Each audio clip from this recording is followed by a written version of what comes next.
In this video, I'm going to be carrying on where we left off last time, looking at glitchIO, which is my new iOS pocket art app simulating broken VHS cassette players. And we're going to take this code, which is running on OS 10 Apple desktop, port it to iPhone, make it work in iOS, put it on the App Store, and you can go and download it right now.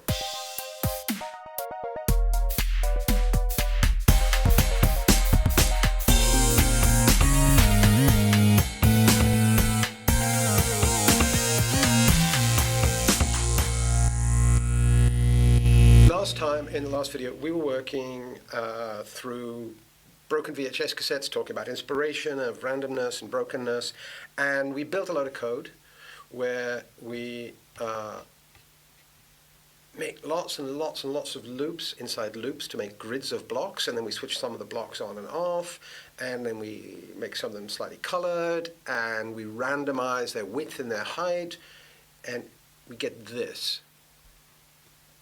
So this is glitchIO, and on iOS I can do multiple passes of building these grids of blocks with semi-transparency to make super complicated noise, and I can change the horizontal and the vertical striping, and I can change how much black there is or how bright it is, and I can even add in colored sparks and change the amounts. So we got all this running, and it works beautifully, and it's kind of doing exactly what I want, but I want to take it to iOS.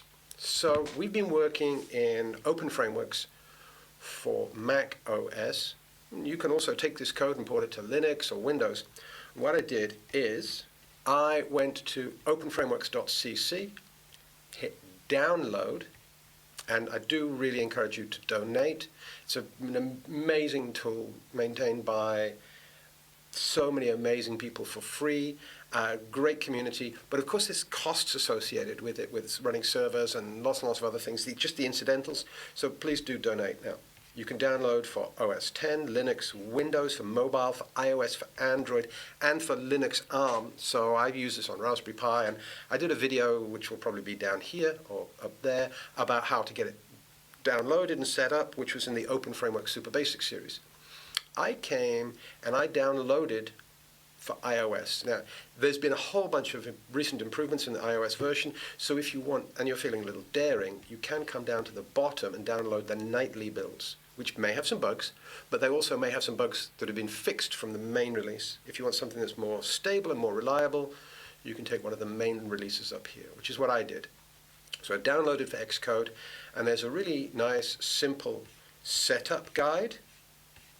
So I downloaded and opened up the iOS version of Open Frameworks, and it's very, very similar. All the apps in the apps folder, the add-ons, etc. And in the apps folder, you have the empty example, which you can run and just runs on iPhone. So I duplicated the empty example and then moved over my source code into the iOS version. Now, I'm going to be honest, there's a really elegant way to do this. I didn't do that. I just took lock, stock, and barrel the chunks of my code that I'd set up in the main and the draw loop and ported it across. Now, it wants to run on an iOS device, or you can make it run on the emulator that's built into Xcode. And I'm working in Xcode here. And if I grab my bag of cables, somewhere in here is the appropriate one, yeah. Connect my iOS device, unlock my iOS device, tell the iOS device that I trust the computer is plugged into, and also you need to go and set up the developer settings so that in the privacy and security settings, you switch developer mode to be on. This is slightly less secure, so if you don't need it, switch it off. But it allows apps that aren't yet approved completely by the App Store to be able to run on the device. So we do that. And I need to make sure that I have an Apple developer account, and if you go to apple.com developer, It'll go through all of that process. But now what I can do is when I plug in devices, I need to set up a security key pair, my version of Xcode now detects it. So my phone, because it's a small black slab, is called smaller black slab. And it's seeing this in Xcode now as a build target. So I can tell of these different devices. Here's an iOS device that's being detected as being plugged in. And here are simulators that I can use internally on the machine to run my iOS code. Because this won't run on a desktop machine, theoretically. New Apple Silicon do run in some kind of ways. But if I build this, it will build for my iOS device, and then I need my iOS device unlocked, providing I have my security pairing set up, and you go to Apple because it changes slightly every so often. Here I'm being asked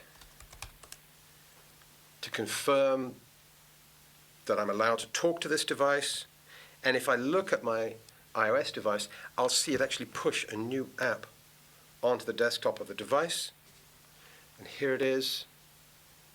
It pushes my code to it and runs it. And now I've got glitchIO running on my phone, which is amazing, which means I can write code using Open Frameworks. iOS or Android works in a very similar way, and push code to devices.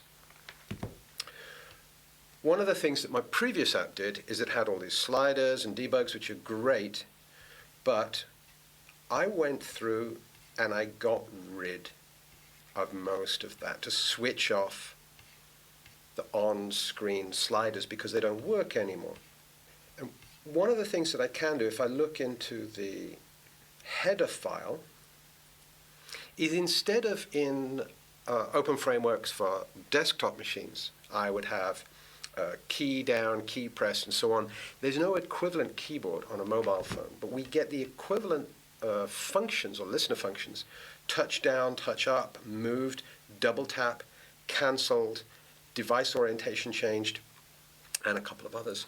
So instead of saying when a key is pressed to do full screen, I'm saying when the touch is down or the touch is up, do different things. And that can give me the equivalent of mouse clicks and mouse position, because I can get the touch positions when I detect a touch down or a touch up and double tap and so on. And then I use the function touch moved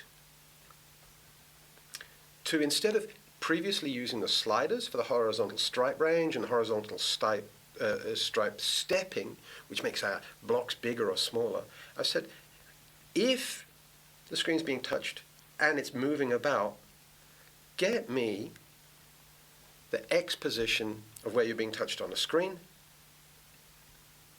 Use a map function, which we've seen before, which allows me to translate from, here's a range of things I'm getting, but I want them to come out in this range. Do the automatic calculation for me. I'm saying get the X position of the touch versus the width of the screen, and give it to me between a range of 1 and 200, which is this height range that I want for my blocks, and spit that out. So instead of having the slider from the OFX GUI, I'm getting it now from touching on the screen. And I'm doing the same with getting the touch Y position, so across the screen and up and down the screen, to control the step range and the stripe range. And what I also added in was when I let go of touching and Open Frameworks detects this touch up event, I'm saying switch the frame rate jittering on and off. And this was this thing that I added in because I thought my loops were too smooth. They run at the same rate all the time. And what I wanted to do was freak the frame rate. So it goes fast and slow and gets this very stuttery, staccato kind of feel to the screen. So that's pretty much all that I needed to do. So one of the things I did add in was the ability to use the accelerometer. And I'm using OFX iOS Core Motion. I make this object called Core Motion that I can query to say what's going on with the accelerometer motion of the phone. And then here I set up the accelerometer, the gyroscope, and the attitude just in my setup routine. At the beginning of the update loop, I ask the core motion object to update itself to see if there's additional new information. And then down at the bottom of the update loop, I'd done a lot of mucking around with different things in the accelerometer. But what I want to do is, as I twist the phone, I want to change the percentage of color which is being used in the sparkles on screen. And that variable is spark color percentage. And I'm saying, go to the core motion object that I've just updated and get the roll position. And the roll position can give me a variation between a minus and a positive -1, +1. I'm pretty sure I remember that correctly. And I'm putting it into a map function to say, well, this is the range that core motion can see in the roll. And there's other things we can query from core motion as well. And I'm saying, fire that out, please, between 1 and 100 for the spark color percent, 1% or 100%, depending upon rolling my iOS device side to side. So with that running, I've got all my functions going. I'm going to build it again, allow it permission to push it to my phone, and there it is running on my phone. And as I twist, it's detecting the core motion roll and changing the color. You can go and download this and check it out yourself now. And where it's getting the touch event, it's detecting the vertical and the horizontal and firing that into my routines to change the horizontal and vertical striping. So this is fantastic. This is absolutely awesome, which is exactly what I want. And I stop it, and I still got it on the desktop on this machine. I can unplug it now and play it. What I wanted to do next was change an icon. So I built myself an icon according to the Apple specifications, which is rectangular. I think it's 1280 pixels wide. And in open frameworks, in Xcode, if I go to the images assets, and there's a whole bunch of tutorials which are really simple about how to do this,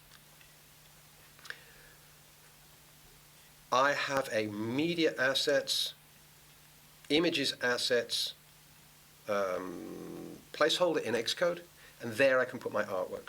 So I've got my artwork that I've built using the fantastic Affinity Designer at different pixel sizes for 1, 2, and 3 times depending upon retina screens and so on.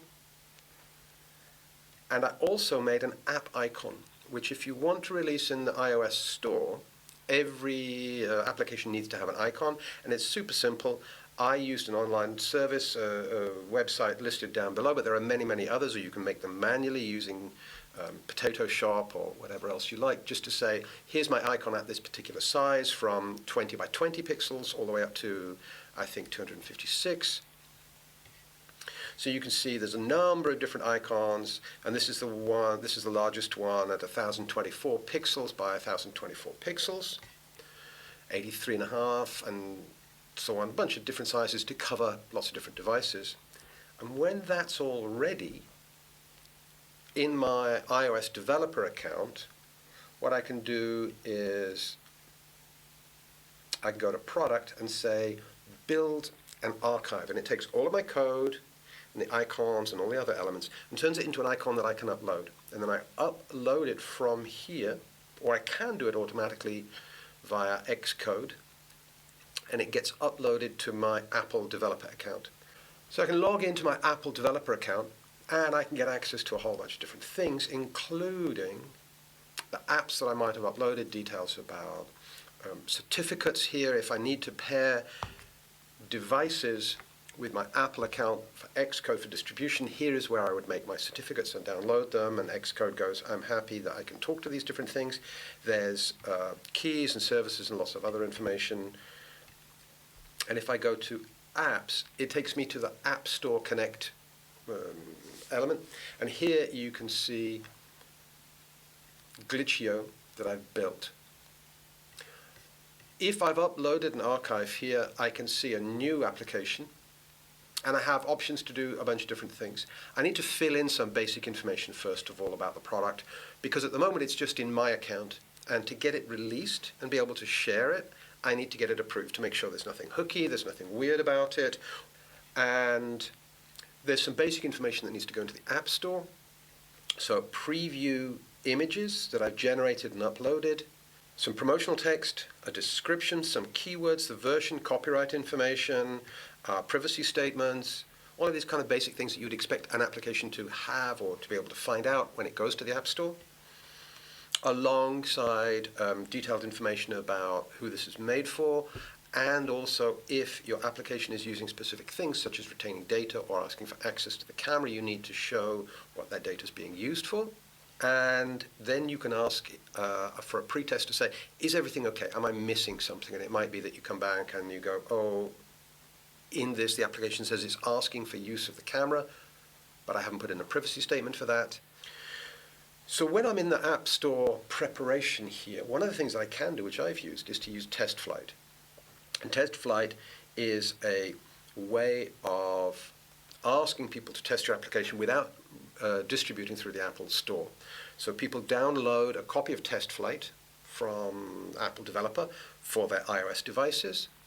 You send them a link and they can sideload your application that runs in a protected environment inside test flight and allows them to send information back. It is the complete actual application.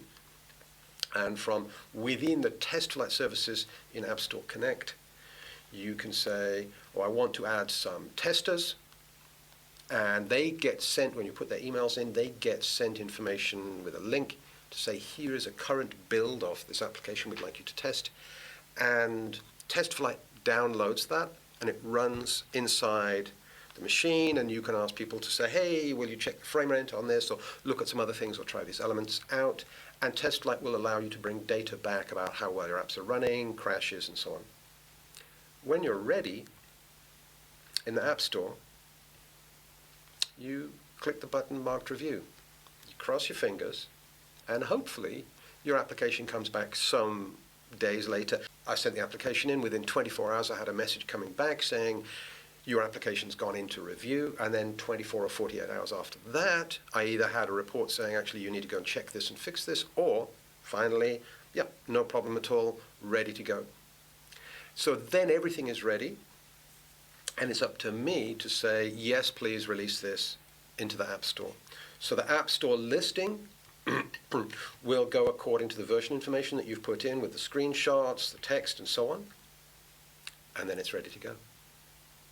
So that's taking glitchIO and running it on the App Store. What was kind of super cool is realizing that